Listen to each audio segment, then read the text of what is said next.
පචන විසලට අපිට ආරංචියක් ලැබුණා මෙහි තෙල් පොලිම වැඩි කියලා මචං. අපි ඉතින් ඒ ගැන මචං පචන විසකින් අපිත් ආවා.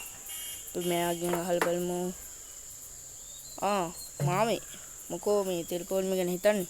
එපා වෙනවා බං. උඹලට කියන්න මේ තෙල් පොලිම මට එපා වෙලා තියෙන්නේ. ගහන්න ඉතන මැරෙන්න උන්ට. එහෙමද? මේ වුන්දෙන් හල්බන මොකද්ද වර මේ තෙල් පොලිම ගැන හිතන්නේ?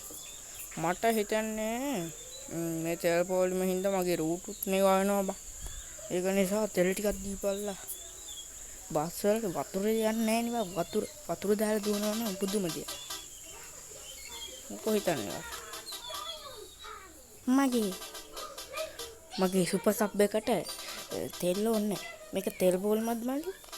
නැත්තම් අංකල් මේක තොල් පොලිමක් මේ අයියේ. අම්මට.